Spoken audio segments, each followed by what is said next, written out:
Hello friends, आप सबका हमारे यूट्यूब चैनल जी के स्टडी विद मास्टर में स्वागत है। तो दोस्तों, जैसे कि मैंने आपको कई वीडियो प्रोवाइड कर दिया है, जिसमें से कुछ वीडियो आपके सीटेट की परीक्षा से बहुत ही ज़्यादा उपयोगी हैं। जिसमें से आपका एनसीएफ का जो टॉपिक था, एनसीएफ टॉपिक में जितने भी महत्वपूर्ण तथ्य थे, उन सारे तथ्यों को हम आपके सामने प्रस्तुत कर चुके हैं। और जितने लोगों ने पेपर दे दिया होगा सीटेट का, उनको ये पता भी चल गया होगा कि जो हमने एनसीएफ 2005 जो पढ़ाया है, उसमें से निश्चित ही 3-4 क्वेश्चन ज़रूर फंसे हैं। तो उसी श्रृंखला में जो केवीएस की परीक्षा होने वाली है, उस केवीएस की परीक्षा को ध्यान में रखते हुए हम आपके सामने कुछ नदियों के वीडियो आपके सामने प्रस्तुत कर रहे हैं, जिसमें क्या है, उत्तर प्रदेश की मुख्य नदियों के बारे में इस वीडियो में बताया गया है। तो देखते हैं, उत्तर प्रदेश की प्रमुख मुख्य नदियों में से एक नदी है गंगा नदी। तो गंगा नदी के बारे में देखते हैं, गंगा नदी का उद्गम क्या है, इसका उद्गम स्थल। तो गंगा नदी का जो उद्गम स्थल है वो है केदारनाथ की चोटी के उत्तर में, मतलब जो केदारनाथ की चोटी है उसके उत्तर दिशा में गौमुख, जिसको गौमुख कहते हैं, नामक स्थान पर 6600 मीटर की ऊंचाई पर क्या है, गंगा नदी का उद्गम स्थल है। फिर उसके बाद में आता है कि इसका क्या है, प्रमुख प्रदेश या क्षेत्र जहाँ से होकर के यह नदी बहती है। तो इसको हम देखते हैं कि यह नदी जो है उत्तर प्रदेश, उत्तराखंड, बिहार, पश्चिम बंगाल एवं बांग्लादेश। बांग्लादेश क्या है, ये देखिए, ये हमारा क्या है, एक पड़ोसी देश है। तो ये किन किन प्रदेशों से होकर के और एक देश से होकर के ये नदी बहती है, जो उत्तर प्रदेश, उत्तराखंड, ये कहाँ से आती है, उत्तराखंड से होते हुए आती है, उत्तर प्रदेश से बहते हुए बिहार, पश्चिम बंगाल और बांग्लादेश में बहते हुए ये चली जाती है, बंगाल की खाड़ी में मिल जाती है। फिर है आगे, इसमें देखते हैं, आगे है इसकी लंबाई। इसकी लंबाई कितनी है किलोमीटर में, तो इसकी जो लंबाई है वो 2655 किलोमीटर है।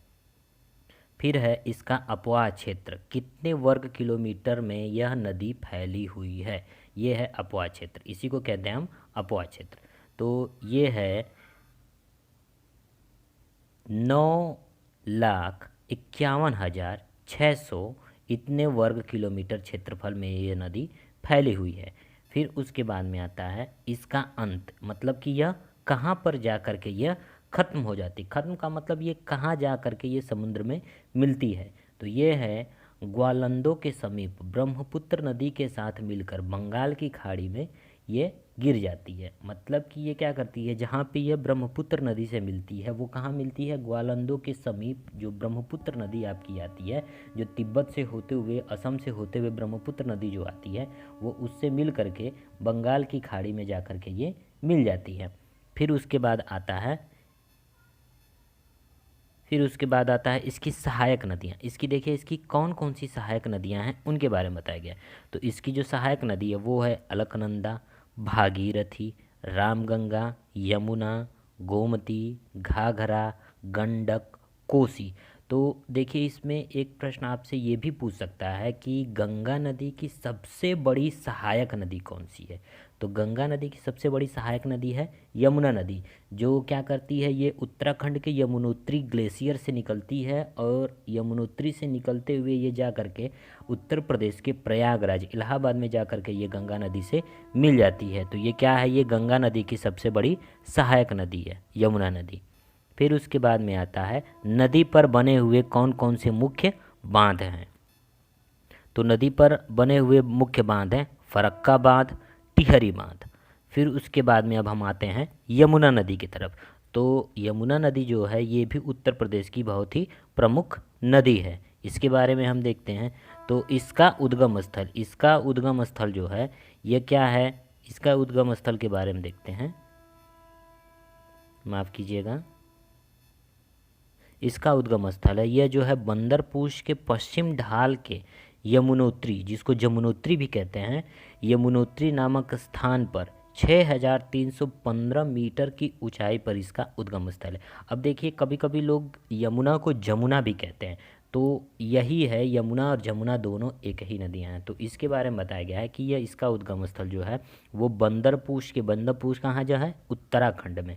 तो यह है बंदरपूछ के पश्चिमी ढाल के यमुनोत्री नामक स्थान पर 6315 माफ़ कीजिएगा 315 मीटर की ऊंचाई पर इसका उद्गम स्थल है। फिर उसके बाद में आता है इसके प्रमुख प्रदेश या यह कहाँ कहाँ से होकर के यह नदी बहती है।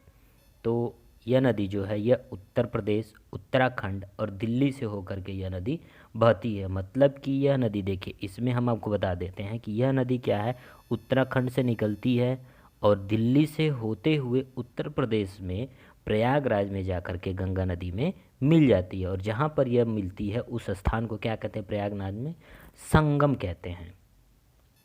फिर देखिए उसके बाद में आपका आता है, उसके बाद में है इसकी लंबाई। इसकी लंबाई कितनी है किलोमीटर में, तो इसकी जो लंबाई है वो 1376 किलोमीटर इसकी लंबाई है।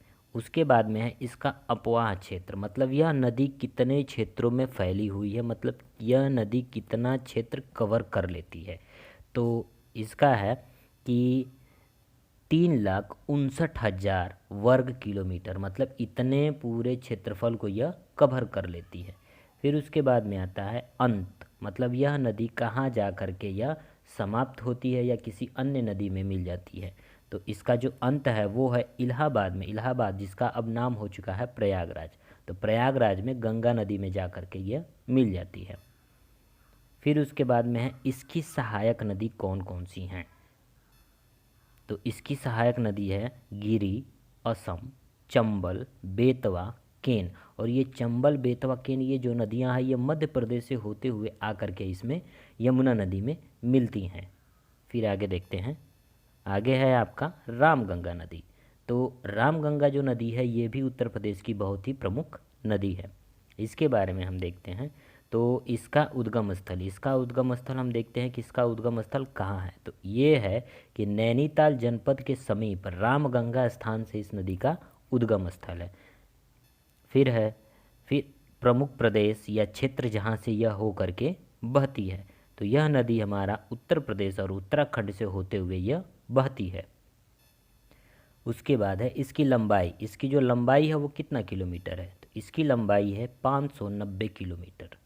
उसके बाद आता है इसका अपवाह क्षेत्र, मतलब कितने क्षेत्रफल में यह नदी फैली हुई है या कितने क्षेत्रफल में इसका विस्तार है। तो इसका जो विस्तार है वो है 32,800 किलोमीटर स्क्वायर, मतलब यह इतने वर्ग किलोमीटर में यह फैली हुई है। फिर उसके बाद में आता है इसका अंत, यह कहाँ जा कर के अंत हो जाता है इसका। तो इसका अंत है कन्नौज के समीप गंगा नदी में, मतलब यह क्या करती है, उत्तर प्रदेश का एक ज़िला है कन्नौज, तो कन्नौज ज़िला में यह रामगंगा जा कर के गंगा नदी में मिल जाती है। फिर उसके बाद में आते हैं, अब है रामगंगा नदी की सहायक नदी। तो इसकी जो सहायक नदी है वो है कोह, कोह इसकी सहायक नदी है। फिर आते हैं इस नदी पर बने मुख्य बांध। तो इस नदी पर बने जो मुख्य बांध है उसमें से एक है कालागढ़ बांध। ये देखिए, ये प्रश्न में ऐसे क्वेश्चन जरूर पूछ देते हैं कि ये जैसे कालागढ़ बांध किस नदी पर बना हुआ है। तो इसमें आपका ऑप्शन रहेगा रामगंगा, गंगा, यमुना। तो उसमें से आपको सही ऑप्शन ढूंढ करके टिक लगाना होगा।